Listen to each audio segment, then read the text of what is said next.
So to introduce our speaker representing the associate degree students, I would like to invite Sophia Mavrogiannis, one of our writing faculty and also the director of our academic support, to the podium.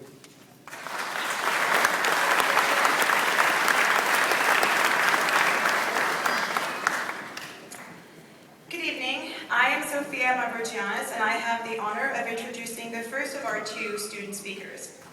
Our first speaker, Mr. Matthew Grimes, is representing the individuals here tonight who have completed the requirements for an associate in science degree. Mr. Grimes speaks as representative of the associate degree program graduates because he has excelled in his academic studies. I want to underline the significance not only of his academic achievement, but also the achievement of all the associate degree candidates assembled here. Each of them works in an occupational field, whether commercial construction or paraeducation, for which a college education is not usually thought a prerequisite. Nevertheless, each of them has either chosen or been required to complete an academic course of study, leading to an Associate of Science degree.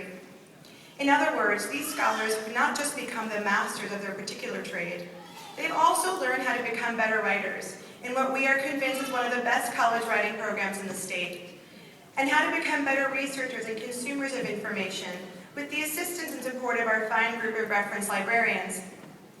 They have read classics of world literature and dissected the economic theories that explain why people make what they do and why they don't often earn what they should.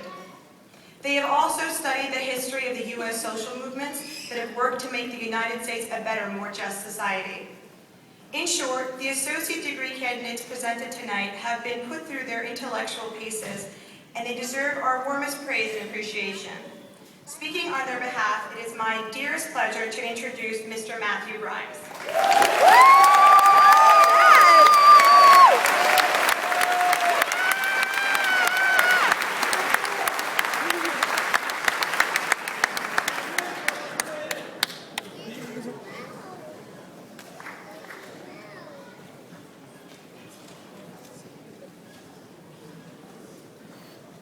Good afternoon. It's entirely an honor to be here. So good afternoon, graduates, teachers, union brothers and sisters, friends, family members. My name is Matthew Grimes, and I've been asked to share briefly a reflection on my journey with the college here tonight and what it's meant to me. I think that it's important to note that upon graduating high school, I wasn't quite sure what direction I wanted to go in. Regardless, I still enrolled at a community college. It seemed like the right thing to do. All of my friends were doing it. I took a number of classes there and was going through the motions, but still my heart and ambition just wasn't there. It wasn't long until I decided college wasn't for me, and I never returned in the following semester. I needed a job, and at the advice of my father, I put out some applications to some labor unions. The first one I heard back on was Plumbers Local 1. Both my father and my grandfather, they were both good union men, and they were able to raise a family and buy a home, and it seemed like that's what I wanted to do. So, knowing that, the belief that hard work and determination would pay off, that's what I was going for.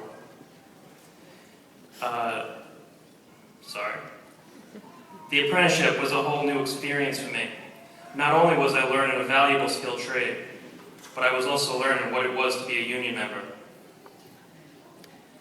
I worked side by side with a journeyman who was teaching me the ins and outs of plumbing. In addition, I would attend day classes once every other week. They ranged from on-the-job math to pipe shop and plan reading. I was learning how the union strength came from the members themselves and the importance of going to union meetings, staying active, and keeping a supporting role with the union.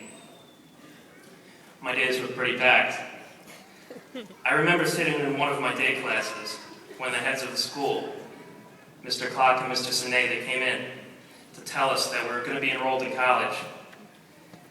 In addition to the regular apprenticeship, they informed us we would be going to work during the day, and then after work, once a week for a few hours a night, come into the training center for classes, we would have the chance to earn an associate's.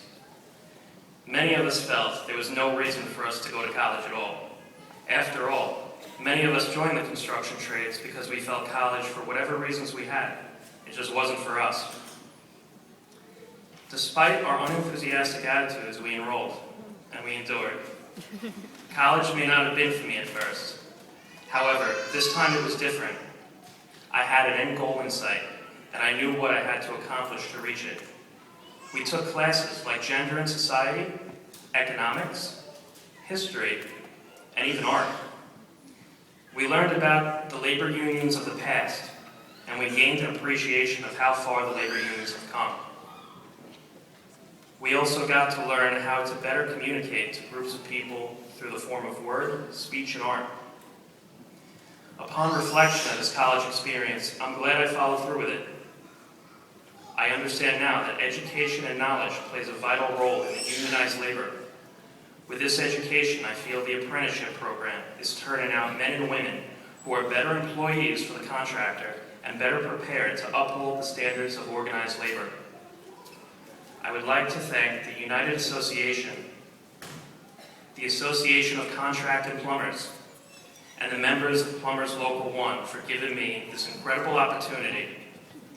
Congratulations again to all of you. This is your moment, and enjoy it.